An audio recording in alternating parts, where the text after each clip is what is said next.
What's going on, everybody? Matt here. So today's going to be my review on the Sacred Star of Milos. I watched it for the first time and I have some thoughts about it. But before I jump into the review, make sure to go down below, hit the subscribe button, hit the like button if you do enjoy this video and want to see more FMA content. It does help me out a lot, so please go down below and do that. But let's jump into the review. So Fullmetal Alchemist, the Sacred Star of Milos. I really had no plans to originally watch this movie just because I saw the trailer, saw the animation. I was like, yeah, no, I'm good. I don't need to watch this. But I did just to complete like everything I had to watch in regards to Fullmetal Alchemist. And the movie wasn't terrible.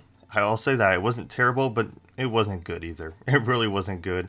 And there's, I think, a lot of problems with this, starting with the animation itself. The animation was, like, really bad, in my opinion. You go from amazing quality animation in Fullmetal Alchemist Brotherhood, which is just top tier for me, and it just looks so good, and I think it's just so obvious how good that looks, to this movie where it's, like, C-tier animation. It's just like, this is the animation you decided to use for a feature-length film. A film that I feel like had a lot going for it, or could have had a lot going for it. And I also have problems with the story, but the animation was the one thing that was just bothering me throughout. I finally got used to it, but it's just, I don't know, you ditched the whole Brotherhood animation, which is amazing. Maybe they just didn't feel like putting the budget in for it. I don't really understand why they didn't choose to put like the effort and quality into the animation, just because I feel like that's just a selling point. So I really don't understand that choice, because honestly it was unappealing, didn't catch my eye, and it just looked bad throughout the movie. So the animation just bugged me. I don't know about you guys, but it really bothered me. Now, one good takeaway from this movie was the voice acting. I thought the voice acting was really good. We had the original Brotherhood voice actors return for their roles. They reprised their roles. And then the new voice actors of Ashley and Julia, they weren't bad. So I'll say the voice acting was pretty good for this movie overall. In regards to the plot of the movie, I was just like, really? This is the movie you decide to tell because it's so messy? I feel like poor execution overall. And the story is just really boring and lackluster, and I just felt the whole time just unengaged, and I was just like, I could stop watching now and be fine. But obviously I kept watching for this review. But the story overall I did not enjoy at all. I just feel like for a feature-length film, this is the story you wanted to tell. This is a story you were like, yes, we could tell this as a feature-length film. Maybe that's why the animation was not as great, is because it didn't have trust in the film. I don't know.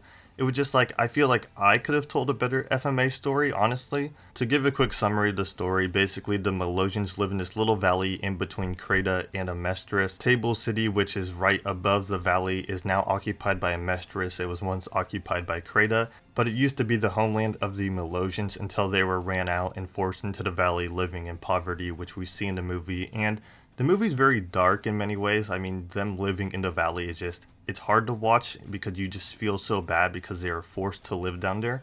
But also, there's a lot of blood and death throughout this movie, from people dying in the valley to seeing the parents of Julia and Ashley, the two character siblings who we follow throughout this story, their parents die on screen. And it's just really a lot of death and blood throughout the movie. As for the main objectives of this movie, basically what Julia wants to do is bring freedom to the Melosians, while Ashley wants to get his hands on the Sacred Star of Milos. And the way she's going to do this is get her hands on the Sacred Star of Milos, which is basically a Philosopher's Stone, and with the help of her brother, I'm putting that in quotations, brother, because as we learn, it's not her brother, they go and try to get the stone. So the reason Ed and Al are involved in this story is because they saw Ashley escape from jail, and they chased him to Table City. And there's like this weird train scene when they're going to Table City, where it's like werewolf chimeras, and then there's Ashley, and then the black bats, and then there's Ed and Al, and there's just so much happening on this train. I'm just like, wow, this is just so clustered, and it's just so much happening at once. I'm just like, wait, what's going on? But once they arrive at the city, we figure out what's going on. We find out, you know, the backstory to the Melosians, why they're living in the valley, but also the purpose of this holy land, and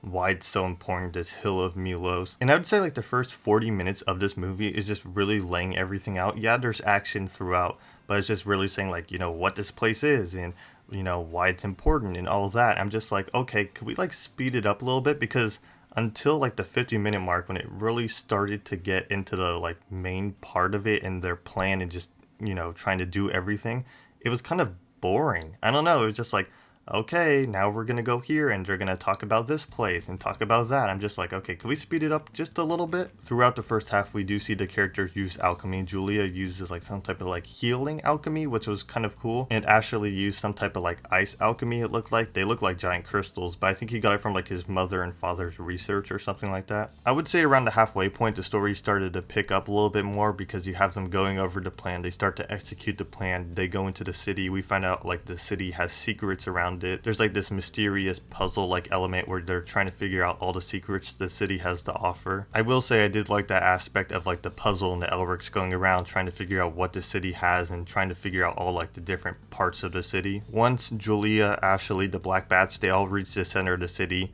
we see Ashley actually kill Miranda. She's like the leader of the Black Bats. He uses her blood as like a sacrifice for the stone. He funnels her blood into like the heart of the city, I guess you could say, where the stone is being made. This is where a huge twist happens, and it really caught me off guard, to be honest with you, where we find out that the Ashley we've been following is not the real Ashley, and it's actually Atlas, someone who was set to protect the parents of Julia and Ashley, and he betrayed the parents to get their work and try to steal it. And one thing I find really weird is he's wearing the face of Ashley, like he ripped it off Ashley's face and put it on his own, and that's why he has like the scars and like the markings around his neck. But Ashley was so much younger when he took his face, so it's like somehow it grew with Atlas, and it's just, I don't know, it's really uncomfortable and weird to think about, but that was interesting to learn about, and it really did catch me off guard. Like, I did not expect that. After we learn about that, the stone forms and the two go to fight for it because Julia wants it, Ashley wants it for their own reasonings, obviously. Julia actually ends up getting her hands on the stone. She swallows the stone, and then, you know, she becomes like the stone, basically, like a walking philosopher's stone, because she has all that power.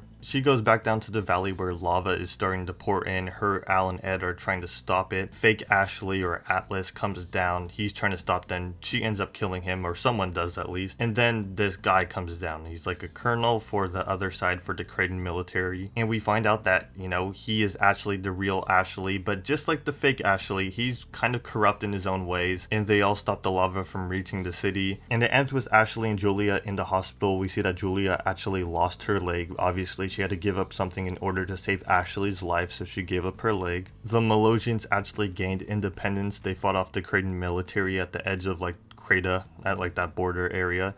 So they fought them off, they gained their independence. And we see Ed, Al, Mustang, Winry, everybody who was there at the end, they just leave, and that's the end of the story. Overall, it wasn't the worst story. It wasn't the worst movie I've ever seen. Yeah, the animation wasn't great. Yeah, the story wasn't perfect, and it did have a lot of problems, I feel like, and it was kind of slow. But it wasn't terrible. I think the live-action FMA movie is much worse, because at least in this movie, the characters felt true to who they were. Ed and Al felt like Ed and Al from the series. They made decisions that I think they'd actually make. And this story was better told and just better overall than the live action movie. To wrap it up, it wasn't a bad movie, but it wasn't great by no means. Was it worth the money I spent on the DVD? No, I wouldn't have spent that much money, but I did. So go down below, hit the like button, subscribe, because I did spend money on this review, so please go help me out. But overall, if I had to give it a rating, you know, I'd give it a rating of like a 4 out of 10 maybe. The characters were good overall, the story was lackluster, and the animation was just poor overall, so 4 out of 10 for me. But that's the end of the review. Leave your thoughts in the comments down below. If you guys have seen the movie, just tell me what you guys think, but make sure to go down below, subscribe, hit the like button. It does help me out a ton. If you want to see more videos like this, go do that, but I'll catch you guys in the next one. Peace.